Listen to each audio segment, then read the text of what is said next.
বিসমিল্লাহির রহমানির রহিম।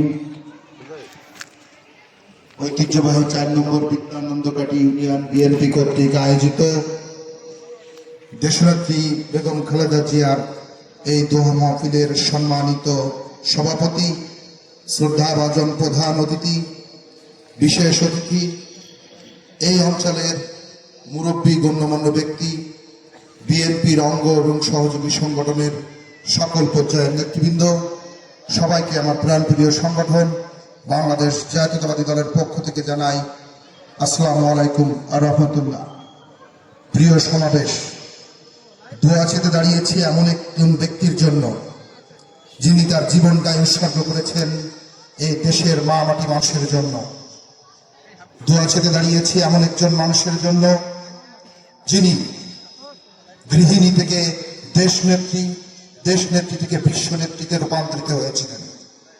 দোয়া চাচ্ছি এমন একজন ব্যক্তির জন্য যিনি বাংলাদেশের প্রতিটি মুসলমানদের জন্য গুরুত্বপূর্ণ অবদান রেখে গেছেন।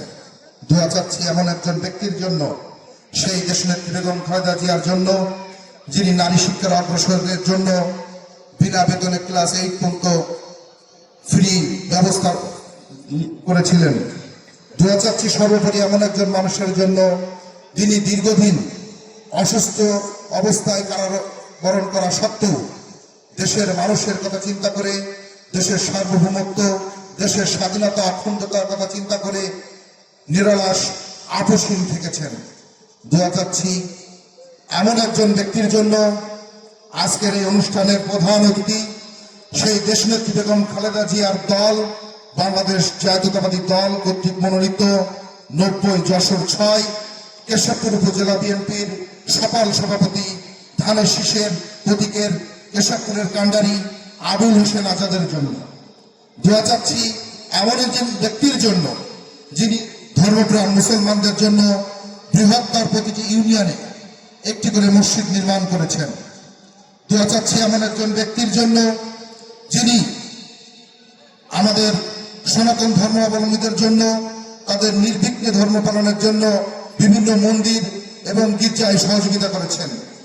দোয়া চাচ্ছি এমন একজন মানুষের জন্য যিনি আপনাদের বিগত 20 বছর এই স্বৈরাচারী দূষণের হাত থেকে আগলিয়ে রেখেছেন। শত মামলা হামলা প্রতিকূলতার মধ্যেও তিনি সামনে দাঁড়িয়ে অবিচল থেকেছেন। দোয়া চাচ্ছি এমন একজন মানুষের জন্য যিনি কেশবপুরের জলবদ্ধতা নিরসনে নিরলসভাবে কাজ করে যাচ্ছেন এবং আগামীতে জন্য কাজ করতে পারে আল্লাহ সেই তৌফিক দান করবেন। সেই তৌফিক দান করার লক্ষ্যে আপনাদের মূল্যবান ভোট সম্পদ তাকে প্রদান করে, ধানের শীষে প্রদান করে আগামীতে একটি সুন্দর সুখী সমৃদ্ধি জনপদ বিনির্মাণে কেশবপুরের এমপি হিসাবে সংসদে কথা বলতে পারেন। কেশবপুরের জনমানুষের জন্য, কেশবপুরের নির্যাতিত মানুষের জন্য একটি আত্মনির্ভরশীল রাষ্ট্রীয় কাঠামো গড়ার জন্য শহীদ প্রেসিডেন্ট জিয়াউর রহমানের যোগ্য উত্তরসূরি তারেক রহমানের প্রাণ বাস্তবায়নে সহযোগিতা করার জন্য আপনাদের কাছে দোয়া চাচ্ছি দেশনেত্রী বেগম খালেদা জিয়া সহ বাংলাদেশের সকল নির্যাতিত, নিষ্পেষিত, হত্যা, গুম, নির্যাতনের শিকার নেতাকর্মীদের জন্য আল্লাহ যেন সবাইকে বেহেশতের উত্তম মাকাম দান করেন এবং দেশনেত্রীর লিখে যাওয়া স্বপ্ন বাস্তবায়নে রহমানের নেতৃত্বে আবুল হোসেন আজাদ যেন জাতীয় সংসদে আপনাদের জন্য কথা বলতে পারেন। এই প্রত্যাশা, এই আশা, এই প্রত্যাশা রেখে শেষ করছি। আল্লাহ হাফেজ। বাংলাদেশ জিন্দাবাদ।